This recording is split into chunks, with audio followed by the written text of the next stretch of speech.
listening to Hungry for More, an Epicurean's Dilemma, and I'm your host, Trish Close. Food blogger Lauren McDuffie on the podcast today. She calls herself a professional home cook and says she's at her happiest when she's in the kitchen with her camera. She's also a cookbook author. First cookbook was Smoke Roots Mountain Harvest, and really a nod to her roots and where she came from. Next cookbook comes out next June, and it's called Southern Lights. So we chat about that a little bit. We also talk about her food blog a lot. Established in 2019, it's called My Kitchen Little. And yes, it's a play on Chicken Little. Her son came up with that. Super cute. She says she wanted to create a spot for home cooks, a place to make cooking more accessible. And she really opened my eyes to the world of food blogging. I had no idea the amount of work that went into this, the writing, the algorithms, the patience to watch this grow. And so I asked, if all of this work is involved, why not just cook something, throw the recipe up on Instagram, and call it a day? She says she wanted to create something that was hers, that she could control. And really, when it comes down to it, she wouldn't have it any other way. Here's Lauren McDuffie. First question, are you a native South Carolinian? No, I've only been here for 2 years. Aww. So I'm a new South Carolinian, and a very happy one, but yeah, not a native. I was made in Georgia, and I lived in Aiken, South Carolina for the better, until I was about 16. Oh, okay. So that's why you said, kiss South Carolina for me. That makes sense. Yeah. Give it a big hug and kiss. And my parents, my whole family still lives there actually, but my parents live right outside Charleston. Well, we've really enjoyed our time here so far. That's for sure. Well, that's amazing. We're going to talk a lot about why you're in Charleston, Lauren McDuffie. But first, I want to properly introduce you. Food blogger, cookbook author, food photographer, stylist. I was looking at your Instagram account last night, just doing some research. It is a colorful, drool-worthy landscape of just all of this gorgeous looking food. Oh my gosh. Thank you. I guess that's the goal. So thank you for saying that. Yeah. I live in the land of food all the time. So it's good. You've created, it's a website. It's called My Kitchen Little. Yep. That's who you are. That's what you're known for. Yep. Is that a play on Chicken Little? It is. My son came up with it. Yeah. I started it a few years ago, and he was in that play, and he suggested it. This was right at a time when I was sort of, speaking of pivoting, trying to make a go at food blogging for real or as a job. And I wanted to create a new website, and I just didn't have a name, and he suggested it, and it just sort of stuck. So he was 5 at the time. So way to go, kid. That's awesome. I know. It's a great Thanks, name. Yeah. But essentially My Kitchen Little, easy recipes for busy home cooks. And that's really how you describe yourself. You're a professional home cook. You say you're the happiest when you're in your kitchen with a camera. Yeah. Yeah, I am. And I say professional home cook because I always feel like I have to qualify a little bit because people will call me chef sometimes, and I'm not a chef. I've not been to culinary school. I don't go in people's homes even and cook for them. I share recipes, and I've definitely learned and come to appreciate the fact that you do not have to be a professionally trained chef to share great recipes with other home cooks. In fact, I think it's almost better because we're linked in that way, one home cook to another. So yeah, I've monetized my passion for home cooking. So that's why I say professional home cook. Yeah. I love this actually. I had a conversation in depth about home cooks with chef Sarah Moulton, because she really plays up to the home cook. That's really who she caters to, because she says, these are the folks who you guys are doing it every day, and you're not getting paid for it. Right? Yeah. We're just doing it out of passion. Yeah. Yeah. I say the same thing. People are like, you should have a cooking show and I'm like, it's just something. I'm not a chef. I just love to cook.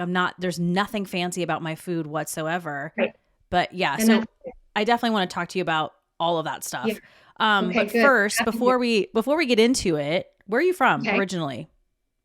I claim two places as home. I'm originally from Kentucky. I was born in Lexington, Kentucky, but I moved to Southwest Virginia when I was like 12, and then I lived there through college. But now my family's back in Kentucky, but my husband's family's in Virginia. So I go home to both places regularly, and they both kind of share, a place in my heart. My first cookbook was kind of an homage to it, Appalachia, to those places. So I claim both Kentucky and Virginia. Your first cookbook was Smoke, Roots, Mountain, Harvest. Yeah. It's very, very Appalachian. Yes, it really was. And it's funny because if you look at some of the reviews for the book, there are people who were unhappy with me because it wasn't Appalachian enough. But that was sort of the point. I guess it's an Appalachian-ish book. My goal for this book was to fuse together recipes, traditions, techniques, ingredients from this little part of the country where I grew up, and then kind of merge them with the foods that I love today as a person who works in food all the time. And my inspirations and influences come from all over the place. So it really was a fusion cookbook and a way for me to get to know where I was from and kind of rediscover it as an adult. So yeah, it's that's really what the book was about. And it was just really fun to get to do it. Yeah. Anything specific that really, really says Appalachian to you? Like anything that just really stands out? You're like, if you could pick a few things, like this is what it is. So apples, that's the first thing that comes to mind, which is sort of a strange thing, but that's what's on the cover of my book. Okay. But my grandma she was from Kentucky, and she used to bake with me all the time, and there were always apples involved. That was the first time I ever used a knife, was to kind of peel and cut an apple. So a lot of it goes back to my own experiences growing up in Kentucky. But I also gained a real appreciation for the incredible vastness when it comes to heirloom ingredients that grow in Appalachia, and that has a lot to do with the mountainous terrain. And there are 100 and something of many apples grown in Appalachia, so many varieties. And I didn't really realize that before I made the book. So I just kind of had apples on the brain while I was doing it. So that's my go-to response to your question. Yeah. So it sounds like food was important then, growing up in your family. Yeah, it was, maybe almost more indirectly. To this day, I prioritize dinner and time as a family around the table. It's harder to accommodate today just with busy schedules and my husband's, his job, but it's important to me because that's what I grew up with. My mom, she's a really good cook. She could kind of take it or leave it, I think, but she always had really good food on the table, and we were always together. And that really instilled an appreciation for just the time and the fact that food is an amazing catalyst for everything, communication and togetherness. And I think I just file that away, but that's always been something that I've appreciated about it. But at some point, I think my grandma was a huge influence, like I said before, but I just started. My mom had stacks of Southern Living magazine always around, and I would flip to the back. The back fourth was always the recipes. Yeah. And I started reading them, word for word. And I did it all the time. And I became so interested in just the food. And then I started cooking them myself from the Southern Living magazine, and have just always been genuinely interested in cooking, for as long as I can remember. So yeah, it's been around a while. I think that whole gathering around the kitchen table, I don't know anything different. I mean, I just, from being from a Southern family, you just did that. You did that at breakfast. If they were coming in, working, lunch, everybody just sat around the table and grabbed some food for lunch. And then dinner was, we sat around the table. So I don't know anything different. And I've heard from friends who grew up differently than I did. And they're like, we never sat around the table and had dinner. It doesn't make any sense to me. I know, it's sad because I think it's such a beautiful, simple thing. It's an anchor. It's grounding. I appreciate it so much. So definitely try to keep that practice today. Although it is hard sometimes. Yeah, but it's important. It is. Yes, it is hard, but I agree. It is important. And then growing up with my stepson, I instilled that, right? Like I wanted to make sure we had dinner around a table whether it was family style or I'm serving up food. I mean, it's just so incredibly important. And I think, studies, if you look, even studies show that that is a critical moment for families. Just that hour, right? An hour around the table. It's a big deal. Yep. I agree. That's just proven so true. So mom was a good cook. And you're living in two places. Well, you've got this like Kentucky side, you've got this Virginia side, but it's still, I mean, this is still like South, like Southern, like Southern cooking type atmosphere, right? Yes. I'm sorry, that's my dog. Oh, it's okay. He just was neutered and he's on a lot of medications, so he's just kind of lurking about. So excuse any funny sounds, but that's just life. I'm supposed to keep an eye on him to make sure he's okay. But it's all good. My dogs usually are barking right about now, or you'll sometimes see a kitty tail like right in this area. Well, that might be true too. He won't bark, I can promise you that, but he's just kind of meandering around. But poor buddy. But yeah, to your question, I've always pretty much been rooted in the South, even if not physically. I think my cooking point of view is rooted here. We did live in Indianapolis for 10 years, and that's where we moved to Charleston from. So I did get a little time in the Midwest, which was sort of unexpected, and we loved it. So I actually wrote my first book when I lived there. So I felt like a little bit of a homesick Southerner in a way. It sounds like food has always been kind of, weaving in and out of your life. Was there a moment though where you're like, this is it, this is what I'm going to do, this is the path I'm going to go down? Yeah, I think so. I started, I had a former food blog that I started purely as a passion project, a creative hobby. It was called Harvest and Honey. And I started that when my daughter, who just turned 10, she was 1, and I just needed a creative outlet. It was purely just for fun. This was back when food blogs were still kind of a novel thing. Now it seems like everyone has one, but at the time that wasn't as much the case. So I just started this little space on the internet to give me something that was purely for myself. And it was fun. And I discovered a love of photography. I had no clue that that was something that I can do and would love so much. And that just kind of grew. And I guess I was nominated for a Savoir Blog Award, which at the time was just this huge deal. It was this kind of benchmark. And I loved getting to go do that and to meet other people who have transformed their websites into pretty great careers. And so that planted a seed for me. And then I had the idea for my first cookbook, basically while I was there in New York at those awards. And I reached out and found an agent, and that just happened really quickly. And it gave me sort of confidence that I could maybe make a go of pursuing a life in food. It's kind of all mixed up and it's unique. My path hasn't been super straight, but yeah, I think that award gave me some confidence. And then the book coming from that, really, I think it's all just grown from that. Well, it's affirmation, right? It was affirmation that like you're doing something right. Yep, it was. I think sometimes when you work in an isolated environment like I do, I'm alone all the time in my own home, just sending content out into the void. It can feel like you're screaming into an abyss sometimes. And it's really nice to have that kind of affirmation. It's kind of life-giving, and that it definitely did a lot for me. So at the time, yeah. I find that interesting. The same thing, like creating content and just dumping it on social media platforms and just praying that people like it, are entertained by it or whatever. And it's so funny to me, the things that I'm like, oh, people are going to really like this one. And it's crickets. Yeah, I know. And then you throw something else out and it, has a crazy amount of views. And I'm just like, what? I know. It's really impossible sometimes to predict what's good, what content is going to get wings and fly away and what's just going to die a slow death. Yeah, that's always interesting to see. Yeah. But I'm sure that that nomination, again, affirmation that you're on this right path, or at least you're doing something where you're getting recognized for it.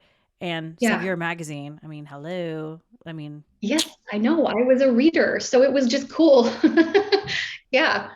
I have a cookbook by them. It's like a comfort foods cookbook. So, Yeah. oh, it's one of my absolute favorites. Yeah. I think I know. No, I have a different one by them, but I know the book you're talking about. Yes. Yeah. So My Kitchen Little was established in 2019. So Yeah, still kind of a baby, a little baby. it is. Yep, it's a baby. In blog terms, I think it's still a baby. Um, yes, I started when my book had come out, and that was sort of behind me. And you find yourself working on a book. It takes 2 years to do. It's this huge thing, and then it's out into the world, and you're just like, oh, well, now what? Yeah. You know, and I have very good friends who are very successful full-time food bloggers, and they were literally almost my neighbors in Indianapolis, where I lived at the time, and they really provided a lot of inspiration for me to kind of just make the leap into trying that myself. My former blog, Harvest and Honey, it was like a memoir space basically. And I just used food as a catalyst for storytelling and photography. And I didn't want that to be the thing that I turned into a business. I just didn't see it that way. In hindsight, maybe that would have been smarter because it was a website that had existed for a while. Yeah. I just couldn't do it. So I started fresh. I started a new site. The name came from my 5-year-old child. And I just kind of jumped in head first and have been working on it now for a few years. And it's just now really starting to pick up. And that's what I was told would happen with these recipe websites or any kind of website. You just have to understand that patience is required. So it takes time. Okay, good to know. I mean, yeah, yeah, it's hard, but it's true. So, yeah. But My Kitchen Little was established because you really wanted to create this spot, right, for home cooks, kind of making recipes more accessible. And I just know from my love of cooking, it's all about sharing, right? I mean, I want to let people, especially if you're a little intimidated by the kitchen, I want to be like, look, it's so easy. Here's a simple recipe. Here's a quick little trick you can do. It's all about sharing. Mm-hmm. No, I agree. That's really the heart of everything. The recipe or this site is so different than my last one, which kind of was about me, honestly, which, was fun. And that was a great learning experience for me. But this site is not about me. It's about, okay, what do we all as modern home cooks want? What we want to feed our people, however, and whoever that may be, in a way that's quick, approachable, not fussy. So I say my website is for people with small spaces, small budgets, and who are short on time, which is so many people. It's meant to be truly helpful while not sacrificing deliciousness in the process. That's important too. Right. So that's kind of the concept. Yeah. What do you think it is about, I mean, you're a home cook, a professional home cook. What do you think it is about those home cooks that really get into it, right? We really just get excited about it. Yeah. And then for me, when I was first dating my husband, he was kind of the cook and I came from a family of cooks and I just really didn't do it. And then I started cooking and I got hooked. I couldn't stop. Yeah. Like, where does that come from? Yeah. Yeah. I have thought about this before and I've talked to other people about it. And I guess it's different from person to person, but I think for me, it's my favorite way to express myself creatively. And I've heard other people say that too. But it's just such a but it's an easy way to show people that you care. People tend to appreciate food and to be cooked for, even if they don't like to cook. It's just a nice thing you can do to kind of express yourself and to share, like you said. It's a great way to share with other people that anyone can do, so I think some of it comes from there. It's a love language for sure. Yes, that's it. That for me, that is so true. That's a good way of putting it. Yeah. I think when I want to show someone that I really love them or care about them or a thank you, I'm cooking them a meal for sure. Same. That's immediately where my mind goes. Yeah. Yeah. Do you identify more as a baker or as a cook? Cook, for sure. I like to bake sometimes, but it's more means to an end. I like to eat the cake.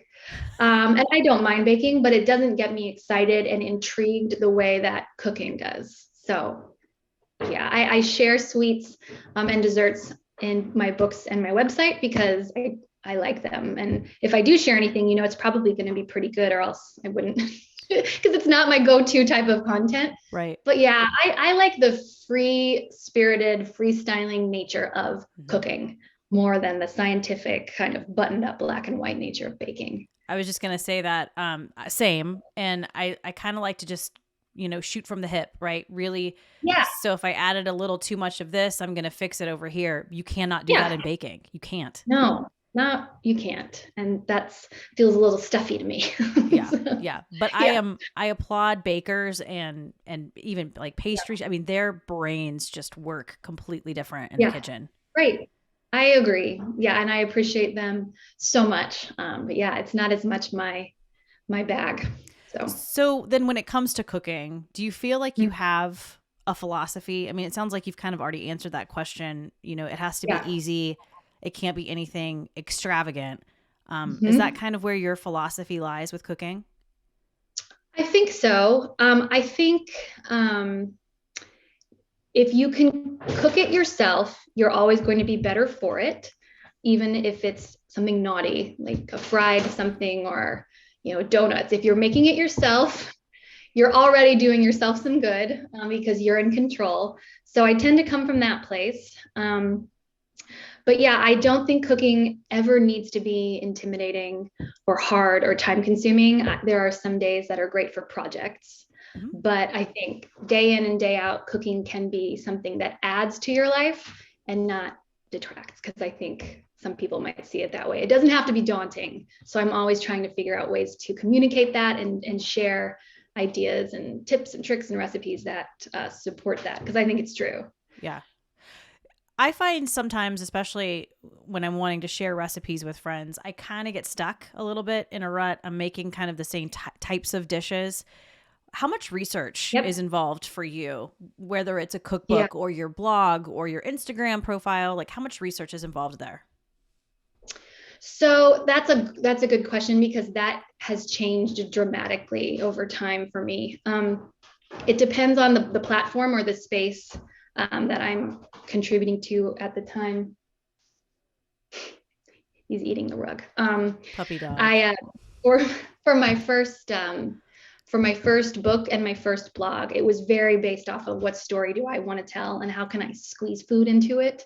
But now, because I'm running this website as a business, it's much more strategic. And I think this is an aspect of food blogging that most people don't know about. I plan the things that I'm going to share months and months in advance. I have an editorial calendar that I establish, and I have a software that I pay for that helps me research exactly what to share based off of how old my blog is, what my traffic is, and what my readers would be interested in. And it's all based off of Google searches. And because that's the goal. That's the goal at the end of the day. You want to rank in the first page of a Google search, because that's how you make money if you've decided to make a go at running a website as your business. So all of that is really calculated.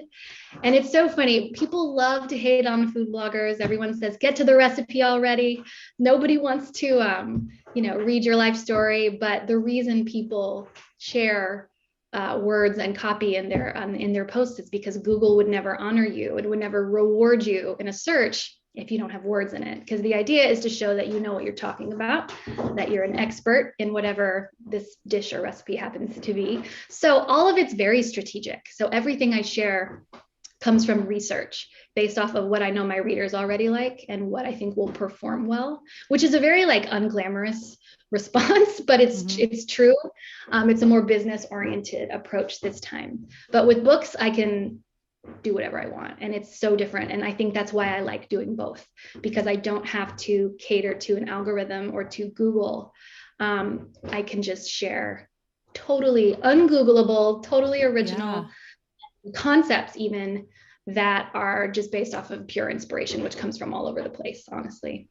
I had no idea. Like I knew there were some algorithms that you guys had to follow as food bloggers, but that's really interesting, because I have looked up a few recipes and the blog and I'm like, good grief. Oh, I know. It's such a thing. And there's word counts you have to hit. And there's words share, and you have to do headings, and you have to have a certain number of images. It's all completely purposeful and intentional. I'm sorry.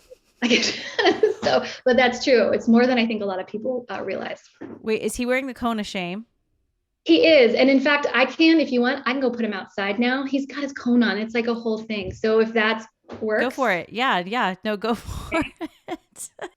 He's good. What kind of dog? Okay, apologies. He's big horse dog, half golden retriever, half yellow lab. So very sweet. Aw. But huge. Yeah, I have an Italian Mastiff who's about 140 pounds. Mm-hmm. He was neutered. You have a bigger. Yeah, he was neutered at a year old because they said wait as long as you can, which was a nightmare. I know. Oh, you can totally relate then. That's what we've been dealing with. So grumpy, and it was a process to find a cone that was big enough to fit his meathead. So. Oh, gosh. Yeah. Yeah. So I feel you, but I will say this: after the neutering, he was a different doggy. Very chill. That's what I hear. Yeah. We could use a little bit more chill. I love him dearly, but a little more chill wouldn't all of us. So it'll get there. It'll get there. Okay, good. I mean, I guess I realized, and I didn't realize, that food blogging, it sounds like a project every time you go to post something new. I just know from the news biz when we had to write our web story, which is basically like a print story, the more words, obviously, you wanted to hit a word count. You wanted to have certain things in your title. It's a process. It's a process to write all of that. Yeah, it is. I have like a 40-step process or like checklist that I go through each time I share a recipe. I just did it this morning, and it's all because every little thing matters when you're trying to, show up in a search, and it takes a year for that to even show that it's working. Like I did a bunch of posts about a year ago on greens, mustard greens, turnip greens, dandelion greens, vegetarian mustard greens. I did it all together, all strategically, so that I would rank for these things. And they're just now starting to rank and prove their worth for me like a year later. So it's all like to what we were saying before. It's an investment of time and playing the long game to an extent. Yeah. So then I guess why go through all of that, right? Like, why not just throw these recipes up on Instagram and call it a day? Yeah. I think because I've gained an appreciation for just the value for me personally of having something that's mine, that I can kind of water and grow over time. I love that. I also had to find work that I could do from anywhere. It's the mobility of the job is very appealing to me. We've moved a lot for my husband's job. He's a surgeon, and he trained for 14 years, and we moved every few years for him to do research and fellowships and residency and all sorts of places, which was cool, but it made it difficult for me to continue in my path that I'd sort of thought was for me. It was completely different than what I'm doing now. And I think for a while I was almost resentful of that, of how it affected my path. But I think now looking back, it's been like a blessing in disguise. I would never have discovered some of the things that I love now had I not been forced to kind of find work that I could do from home and from anywhere. Mm-hmm. And blogging and writing books is definitely, it fits into that really well. What was the original path? I have a master's degree in public administration, so my MPA, and I was working in a city manager's office. I was the speechwriter for the mayor and the city manager in Newport News, Virginia, a long time ago, and I sort of was on a path to work in municipal government. I was interested in that, so it's just not at all what I'm doing now. I was going to say, totally similar. Yeah, exactly. I guess the writing a little bit, I learned quickly that I loved to write. And I also learned quickly that a lot of people do not. And so that's why I started writing speeches. When people realize that you like to write, they're very happy to just say, okay, you can do that. And I liked it. And so I started freelance writing also. And I've written about all kinds of random and obscure things and industries and organizations all over the map. But I always enjoyed it. And that's another reason I started my food blog, is I recognize that I like to write and I wanted to write about something that I enjoy. Mm-hmm. Mm-hmm. So food was that thing for me. Yeah, I was going to say writing has really set you up, because if you're not a fan of writing, I mean, food blogging is not, ugh, I can't Oh, imagine. it would be a slog. It Yeah. just, I wouldn't do it. I love photography, I love cooking, and I love writing. So for me, it's easy. The time investment, no big deal, because I'm doing things that I love every day. That's what makes it work. So do you more like to shoot and record kind of just the food? Because I didn't see a whole lot of you like in the kitchen. Yeah, I know. I guess I people are always saying you should show more of yourself because that's just makes sense. It's what people like. Again, we need assistants. I need an assistant too. I think it's about bandwidth. Like if I knew how to do a good job with video, or even just shooting myself more, Mm-hmm. I would do it. But I've just reached my kind of workload limit Yeah. with kids. And I have 4 jobs right now that I'm doing, and I love all of them, but I just get to a point where I'm like, there's no room for learning a new thing, and video and self-portraiture and all of that's just a little outside of the You're workload. Well, you're preaching choir. Like I absolutely feel you there. And it's one of those yeah, things too, I think I cook a little bit on Instagram, and it is me. yeah, That's kind of my medium as a TV journalist. I mean, I've been on yeah. camera like most of my adult life. Um That's very cool.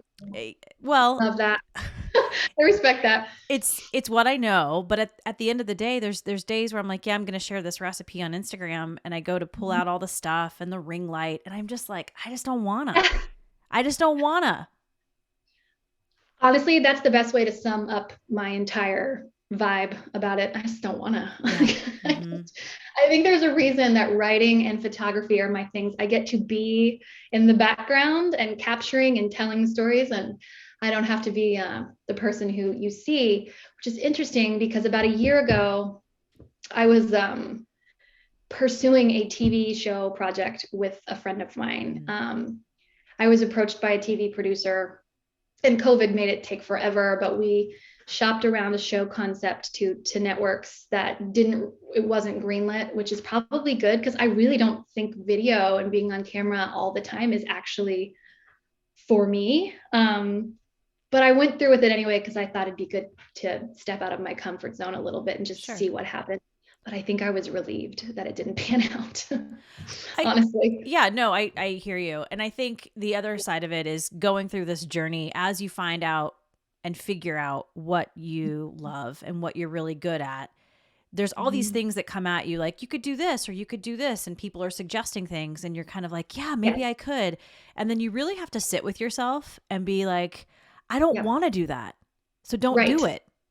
That's right. And that's a tough thing because you're told to say yes and to do something every day that scares you, and getting outside of the comfort zone is good, but also I'm almost 40 years old. I've tried on a lot of things for size.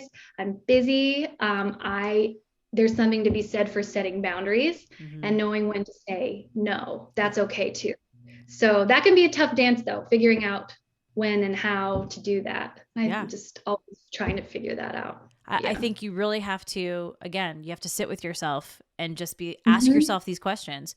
Is this something that Yeah. I want to do? Is this something that I'm passionate about? I'm passionate Uh-huh. about these things over here. So I don't want to muddy up these things with these things, right? It's quality Right. over quantity, I think, at the end of the day. Right. I don't want to sacrifice the things that I love or that spark joy or that serve me truly. And that was the conclusion I came to with the TV show thing. I realized, like you said, I sat with it and I really thought about it. And we could have kept going a little bit, but we didn't. We just kind of let it go because I just didn't feel the need to pursue it. I'm not sure my motivations were great. I Hmm. think I liked the way that it sounded. Hmm. It's very shiny. Like, oh, I'm on a TV show. That sounds cool. Yeah. But at the end of the day, I don't think I would have wanted to actually do it. And so that sort of speaks volumes and showed me that maybe this isn't the path for me. And maybe just because you are good at something doesn't necessarily mean that's where you should go, right? That's Like, right. yeah. Yeah. Yeah. It's true. You No, have to want to be there. struggling with all of that stuff every single day. Um, Yeah, sure. let's talk holidays a little bit. This interview Okay. will air in December, right smack Right. dab in the middle of all the busyness. Yeah. Are you, when it comes to the holidays, are you just like all in, like gung ho about all the things? Yeah. I think I am. Yes. You know what's funny? A girlfriend of mine here in Charleston texted me last week and she was asking me if I had any go-to special recipes for Thanksgiving. And I felt sort of ashamed because I feel like I should have a really interesting thing to share on that front with people, but I don't. I'm a total traditionalist. Mm-hmm. I cooked Thanksgiving dinner for the first time in my life last year because we didn't go anywhere. I've never even contributed anything, which is so bizarre given what I do for my job. But it's always been Wait, my mom. wait. I know. Last year was the first year you cooked like everything? Yeah, I cooked everything, but it was also the first year that I cooked anything for Thanksgiving. It's always done by my extended family, and we Right. just kind of show up, which is wonderful. And to your question, I am all in my appreciation. I'm grateful to be there and I love it. Thanksgiving is my favorite day.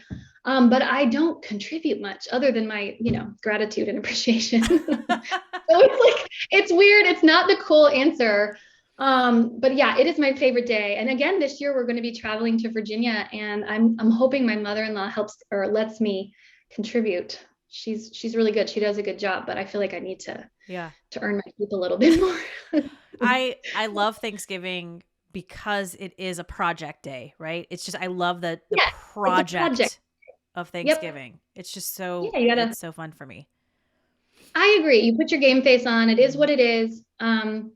I love to see what people make on Thanksgiving. I love those conversations. Some people introduce new things to their Thanksgiving table each year, or Christmas or whatever holiday, Yeah. all season long.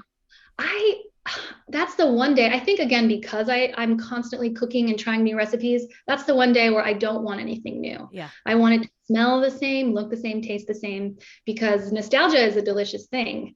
And when you only get it one day a year, I like to keep it just the way we've had it my whole life. So 1000%. I was looking at this recipe the other day for delicata squash with like yeah, goat cheese and this like spicy kind of sauce, and I'm like, oh, yeah, this would be really fun and interesting for Thanksgiving. And then I'm like, true. I don't wanna. I just don't. I want to the things that I'm comfortable Right. with. My grandma's dressing, like that's what I'm Yeah. cooking. Yeah. It's cozy and it's familiar and memories involved. You can do the delicata the day before Thanksgiving, the day after Thanksgiving, literally any other day. That's like not to say you're never going to try it, but yeah, I've learned this about myself as much as I love cooking on that one day.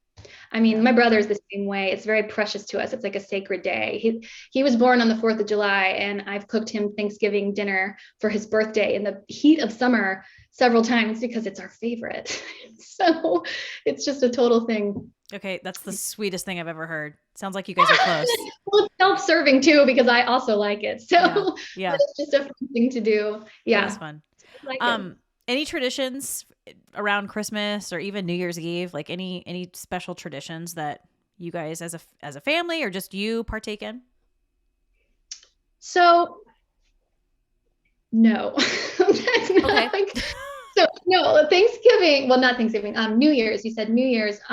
We are not exciting. I tend to not now at this point in my life. I don't usually make it. Yeah. Although my kids are getting older now, so that might change. They Mhm. are 10 and 8, so they're kind of excited about it. So maybe we'll develop new traditions with them now that they're old enough to appreciate, the turning of the page and a new year. And they get to stay up Um, late, which is super fun if yeah, you're that age. Yeah. super fun. Yeah, so that I can see that changing. I like the idea of a resolution. I do Mhm. set resolutions. It's this arbitrary thing, but I enjoy that. But the things that I set are silly. And last year I think it was to eat every or try every cheeseburger in Charleston, and so I made it a whole thing, and it was just this fun year-long project. So for me, a resolution doesn't have to be about necessarily health or wellness or bettering myself. That sounds It can brilliant, by the way. And you are now, yes, I am in the Lauren McDuffie Club. A cheeseburger, yes. Cheeseburger is Yeah, I love a good cheeseburger. So, same, same. I think that's my groceries are here. oh, nice. But yeah, that was my resolution. It's been so much fun. I've learned a lot about Charleston and its restaurant scene purely just from that resolution. So that's been fun. Um, but it's interesting because my husband's job, we've moved around a lot, and he until last year has not been around on a single Thanksgiving. He hasn't been able to be with us, and he hasn't been able to join us on Christmas morning. I think last year was his first year. Wow. So yeah, so we are making up for lost time a little bit. So now I'm just excited to maybe establish some more traditions than we've been able to enjoy in the past. That makes a I'm lot just of sense. My yeah, husband's a firefighter, and so there have been lots of shifts that he's worked Thanksgiving or he's worked Christmas yep, morning, and it's amazing. yeah, we do spaghetti and meatballs on Christmas Eve. That's always been Oh, our I love that. yeah. I come from an Italian family, and we do a lot of spaghetti and pasta and stuff on Christmas Eve too. Yeah. So There's cool. something about the red sauce and again that Yeah. project of it. And Yep. then Christmas Great. growing up, we always had turkey. So it was like Thanksgiving part 2 on Christmas Day for dinner. So I've really tried to change that up and like do Yeah. filet or prime rib we Yeah. did one year, stuff like that. I love that. That's my plan this year. I am cooking Christmas dinner this year, and I want to do like a whole holiday steakhouse theme, like Rat Pack crooners singing in the background. I have this whole idea. So Yes. hopefully, yeah, that sounds fun to me. So Okay. yeah, prime rib is. Are you taking your fans with you on this journey on Christmas? Or is Man, this just for you? I think so. No, I think so. I love that fans. That's I yeah, I think so because I'm excited about it. And a lot of times I'm just like shooting from the hip, like you said. Mhm. I don't plan in advance. I'm just really spontaneous that way. But no, this year I have it in mind what I'm going to do. My family's coming to Charleston, and I'm excited about that. Usually we go to family, Yeah. so I'm a little bit less in control and less involved. This year they're coming to us, so I'm really excited about that. Amazing. Yeah. I love that. Yeah. Um, I have to tell a quick New Year's Eve story. We hosted probably 3 other couples. So just a super adult time. Everybody brought some really fancy Great. food. We had a charcuterie board that was the size of our island kitchen. I mean, it was just insane. Okay. That's amazing. Mixed That's awesome. cocktails and bubbles, and we're eating and laughing and having a great time. And I look over at Yeah. the clock and I'm like, oh man, any second now we're getting there. Yeah. It was 8:30. That is relatable. It was 8:30 and I was done. I was like, Yeah, I think y'all got to go home. Like I don't think I'm going to I make feel it. you. Hosting is exhausting. Yeah. Yeah, I think I would be in the same boat. It sounds like a blast, but It was I can fun. It completely was fun for relate about to 2 hours and then I for a was little like, while. I'm done. Yeah, I'm I get done it. with this. That's so Um funny. So did they go, or did they stay we and hang on it was until? so sad. And I mean, we're grown ass adults and we decide to play cards or dice or something. That lasted Mhm. about an hour and we all literally just looked at each other and said, "Guys, let's just call it a night." That's good. Win-win. I mean, but at the same time, it's I like think that's great. know yourself, right? Know yourself. We're not going to make it You to have to admit. midnight. Yeah, We're just that's not, so good. we're not going to make it. So it sounds like this year, especially for maybe Christmas, is hubby going to be Mhm. home Christmas morning? Hmm. I Hmm. I'm not sure because his schedule changes, but we've learned to just work with that, Yeah. and we'll punt it to a different day. And we always go out of town for a week to visit his family in Virginia the day after Christmas, and we have our traditions that week.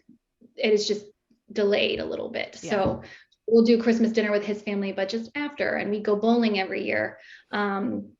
But it's just a little bit after Christmas, and it's just very nice that everyone accommodates his schedule. So we Yeah. appreciate that so much. Again, I think he'll be great this year, yeah. I totally get where you guys are coming from. And a lot of people don't understand when Yeah. you're like, yeah, we're doing Thanksgiving a week early. Why? Well, because my husband works Mhm. and he won't be home, Yeah. or we're doing Christmas on the 26th because he works. And so it's Yeah. definitely a lifestyle, and It is. kudos to families who can just roll with it. Right. And it's the spirit of it, right? Hmm. That matters. It doesn't have to be the date on the calendar. And I've so learned the truth of that togetherness. It's the heart of the occasion that we're really all about. And it doesn't have to be on a specific day.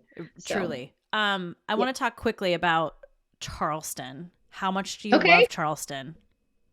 I just love it. And I knew I would love it Yeah. because it's just, its reputation precedes it. I mean, when you tell people you're moving to Charleston, South Carolina, it's amazing the reaction you get. And so that really, before we moved here, I was like, okay, the bar is high. Everyone seems to love this place. Yeah. I hadn't spent much time here prior to moving here, but it's just really dreamy. You feel like you're on vacation all the time. It's a delicious city. So for me and my interests, it's just been like a playground for that. And I love the weather. It's nice. You feel like you're on vacation every day. Yeah. So we just really love it. Well, that's We do. amazing. I Yeah. love Charleston. And if you're a foodie, Charleston Yeah. loves you right back. I mean, it's a great city for that. Yeah. It's been really fun. Yeah. I have to ask, on your cheeseburger adventure, did you have a Mhm. favorite? I do, but I think it's like a hot take. I don't know if everyone agrees, but my husband and I always say I will die on this hill. There's a place here called Home Team Barbecue. It's like a small chain. And it's the kind of place you go to thinking, oh, I'm here for barbecue. I'm not going to get the burger. But barbecue's not my favorite thing. I mean, I like it, but I, on a whim, ordered the burger one time and never looked back. It's really good. So if you're ever in Charleston, I highly recommend the Home Team Burger. Okay. What It's is it good. about the home team burger that's so good? So it's seasoned really well. And there's nothing worse than deciding you're going to kind of splurge and have a big burger and commit to that and have it just taste like nothing. I mean, really, that's the answer, I guess, to everything, not just burgers, but they do a Yeah. really good job with that. Um, and it's just not overdone. They're not trying too hard. It's not pretentious. It's a classic. Now, I will say this is a good tip. It comes as a double. That's too much for me. So I order it as a single, and Okay. that's the way to do it. Okay. Clearly, I've done my research. This is what this year has been about for me. So, but yeah, it's really good. When it comes to cheeseburgers, especially, it's more Mhm. simple, the better. And it has to be Yeah, American cheese. Sorry. me too. That's what theirs is, I think. It's really good. It's my favorite. Yeah. If they're like, we have this like aged Gouda, get out of town. I want good old processed American cheese on my cheeseburger. Me Sorry. too. Me too, every time. Yeah, that's what they do. And that's another reason I like it so much. Yeah, for sure. Really, it's really my favorite. It's yet to be topped. Although people suggest things to me all the time, but I'm not interested in a $20 tiny cheeseburger. That also is annoying. And the Mhm. home team cheeseburger is not overpriced, like it's reasonable, so it's Mhm. not annoying. So that's another factor. Um, Yeah. one of my favorite spots when I visit, especially when I visit my mom and we go into Charleston, is Yeah. Magnolia's. I have to give them a shout out. I absolutely love Magnolia's so much. Yes. I haven't been there. I think it closed. I'll have to double What? check on that. I know. I have to double check on that. I've been to their sister restaurant. They had a sister Mhm. restaurant downtown as well. And my cousin I think she had her bridal luncheon or her bridal shower there. It's just this beautiful space, this iconic location downtown. So yeah, that's a I'm cool spot. I'm looking up Magnolia's yes, Yeah. because that's been my go-to. Yeah, I know it's been a lot of people's go-tos, and it's been an interesting time in the past few years. I'm sure. Some places that you'd never expect to close are kind of closing and Hmm. not good. But a lot of new places open all the time too, so that's exciting. Well, especially yeah, in Charleston. It's open. I just looked. It's Okay, open. good. Then it's their sister restaurant that closed, the one that I went to. So good. Magnolia's is all good. Almost had a heart attack, Lauren. I Almost had a heart know. attack. Sorry. Whoops. Yep, my bad. That was I went with my mom once for lunch, Yeah. and on the menu was a boiled peanut hummus. Oh gosh. That's perfect. It was insane. It was incredible. I mean, just Gonna even the throw that work, away. right? You have to boil the peanuts, which is a process, and then One create a of my favorite. hummus out of it. Yeah. Yeah, no, that's awesome. It's a pretty brilliant idea. Yeah, boiled I'm gonna peanuts are one thing I crave is boiled peanuts for sure. Southern caviar, they Hmm. call them. Um, Yeah. I want to wrap up a little bit, but I first have to talk about your best ever salty chocolate chunk cookies. The Oh yeah. the gal who suggested you to be on my podcast said she doesn't bake and these are the best cookies that she's ever had. She's so nice. They're Yeah. my favorite. They're my favorite cookie. Again, I don't share a ton of baked goods. Yeah. But when I come across something that just works or that I really, really love, I'll share it. And that might be the best. What is it about the cookie? What is it about them? They're really deeply flavorful. That's probably, I like everything about them. I like the texture. I like the way they look because they're big and very dramatic. And that's all in the way that you make them. But really they're just the dough is flavorful, and that's important. You should be able to take the chocolate out and still have the cookie taste good. That's my cookie philosophy. And I sneak some molasses into almost all of my cookie doughs actually, but something about that just gives them this note or this depth of flavor that makes a really good cookie. And then there's a little salt on top. It's just really good. I have learned in baking, again, I'm with you. I don't bake a lot. Yeah. But brown sugar versus like white granulated sugar, always go brown sugar, right? Because it's that depth of flavor. Yeah. It's like 2 ingredients in one, really. So why not? You know? Right. Yeah. And with cookies, it's all about, for me at least, under baking them. 1,000%. Oh yeah. Yeah. That's a good secret, because that's true. Because they continue to bake a little bit after they're sitting, and they become a whole different thing. So that's a good tip. Where can people follow you, find you? So my website is mykitchenlittle.com. And I'm on Instagram and Facebook as well. Same thing, My Kitchen Little. Okay. And my first book was Smoke Roots Mountain Harvest, and my next book comes out June 6th, and it's called Southern Lights. I know, how exciting. Yeah, I'm very excited. June 6th, you said? Yeah, June 6th. And it's available for pre-order now. So. Anything special or particular or unique about this cookbook? Like what's the focus of this one? So Southern Lights is a celebration of sort of the healthier side of the Southern table, which a lot of people, when I say that, kind of laugh and say, what is that? That's not a thing.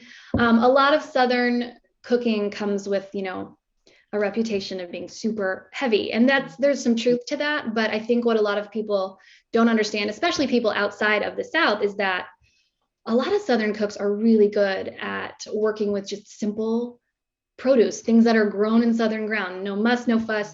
It can be as simple as just cucumbers and tomatoes just seasoned perfectly, or just healthy salads. There's a lot going on in Southern food that I don't think gets a lot of attention. So the book is sort of twofold. I'm lightening up some heavy hitters, some classics, but I'm also trying to showcase some things that are light to begin with already, but maybe just don't get as much attention. Yeah. I mean, it's so funny that you said tomatoes and cucumbers. My grandmother was a farmer, and tomato and cucumber season, we had tomatoes and cucumbers on the table every single meal. And it was literally salt. That was it. Yeah.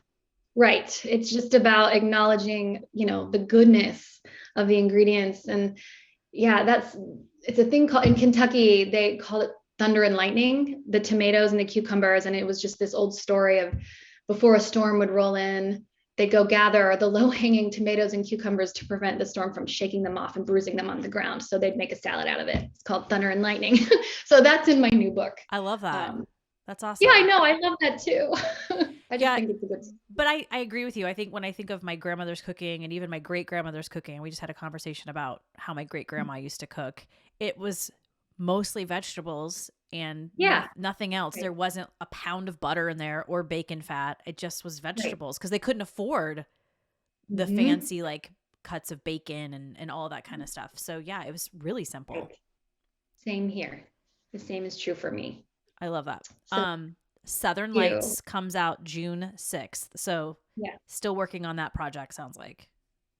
It just went to the printer last week. So it's fully finished. Yeah. So now it's the fun stuff of just getting to share it, and to talk to people about it. Because it goes like that, it'll be here before I know it. So it's fun to get to finally talk about it a little bit. Well, relish in every single second of that. Now that it's done, it's out of your hands, right? So it is. It's someone else's. Now it'll be what it'll be. Perfect. So, yeah.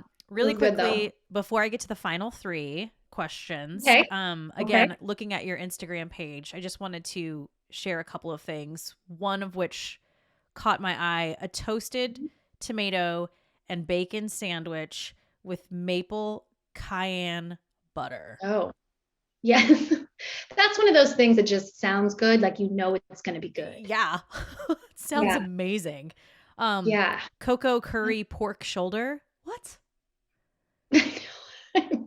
That's another favorite. That's a good one. It's so easy too. Like impossibly easy. You cannot mess that up. So So I love this. I was writing down all of these things that I wanted to go back yeah. and look up and try.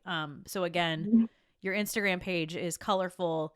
It is absolutely drool worthy. Everything on there looks so delicious. And like you said, I know if it's coming from you, there's going to be an element of like, I can do this. I hope so. And I'm glad to hear you say that because that's really the whole point. So Yeah. I'm glad. Okay, Yeah. Lauren McDuffie, we're going to wrap up and get to the final three. Best advice you've ever been given. Okay. So as a person who loves advice and self-help and quotes and all the things, I feel like I have lots of things I could say to that. Okay. But there's one thing though that I have sort of carried with me for most of my life. I had the greatest swim coach ever growing up. I wasn't so interested in swimming, but I loved this coach. My whole little town did. And he was famous for three words that he just said all the time. He always would say, attitude is everything. And it's so simple. It's almost more of a mantra maybe than advice, but the advice comes in just remembering that no matter where you are or what you're doing. Sometimes it's easier said than done. But that has served me so well in many situations in my life.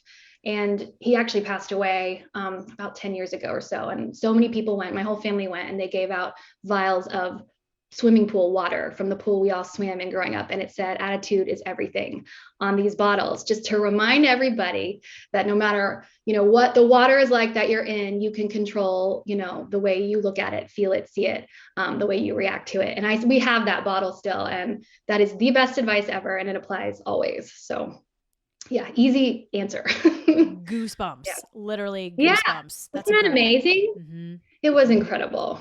Very special. Wow. Yeah. Attitude is everything. Love that. It's true. What's your happy place? My happy place is more a state of mind than any physical place. I like to be with my family, my husband and my two kids, Ellen Easton, anywhere that is not my own home, which is like the weirdest answer, but it gives me the opportunity to be so present. If I'm in my own house, I'm like, what chores do I need to do? I'm very much like a go, go, go, go.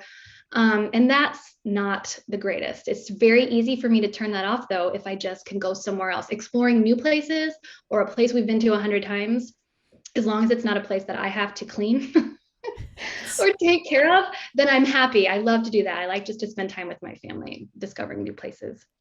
Being present is something as you get older, I find, and as you get busier, it's really hard. It's really hard to be present. It's hard. It is. And you just have to prioritize it. And however, you can best do that. But yeah, I'm not great at it. I'm always working on that, honestly. Yeah. So, I feel you. Yeah. I'm awful, terrible. Like my husband's like, did you hear anything that I just said? And I'm like, nope. Me too. Nope, he always, he calls me Ally McBeal. Did you ever watch that show? Because I'm always just like in La La Land thinking about every other thing. Yeah, he's gracious and being patient with me, but it's true. Aww. Working on being present all the time. Yeah. The first step is admitting you have a problem, right? Yeah, I can do that. So at least there's that. Okay. In all things food and drink, what do you crave? Salt. I crave salt. And I think more so as I get older, but yeah, I mean, I've said that now. We've talked for a while and I think my theme is consistent. I like sweets and baking, but really my heart is in savory. Mm-hmm. But I also like sweet and salty. I think if you look through a lot of my recipes that I've shared over the years, a lot of them have that component, or spicy and sweet. I think I just like, contrast or conflict. Maybe I like conflict. I don't know. Okay. But yeah, I that kind of stuff excites me and I crave it all the time. Well, that's when our motivation for cooking is really what we crave, right? So Yes, I totally agree. I Yeah. would much rather have a salty snack than a sweet one any day. I would. I married into a family filled with sweet teeth, so it's so entertaining to me. Like my husband, we were at the airport 2 days ago, and he beelines it for the candy shop, and he comes out with a giant bag of gummy bears, which is like the last thing I would ever Yeah. want. But some people just really love that, and so my cravings are salt based. I married a sweet tooth as well. I mean, who can go back for seconds, like huge bowls of ice cream, which is also annoying because I'm just like, where does that go? Like, what do you do with that? Ugh. That is my husband and his family. Yeah, it's amazing. They're the same. It's great. I know, but I'm here for the bag of chips. I can't eat just one. You and me both. You and me both. We'll share them. We'll share the chips. Lauren McDuffie, you've been so fun. I'm so glad we got a chance to chat today. Me too. Thank you for having me. Food blogger, cookbook author. My Kitchen Little is where to find her. And please go check out her Instagram page if you just want to get lost for an hour and get hungry. That's what I did. So thank you again for being here. And everybody look out for her book, Southern Lights, coming out next summer. That's right. Yeah. Thank you. You've been listening to Hungry for More, an Epicurean's Dilemma with me, Trish Close. You can watch this podcast and subscribe on my YouTube channel. Just search Hungry for More, an Epicurean's Dilemma. You can also listen and subscribe wherever you like to listen to podcasts.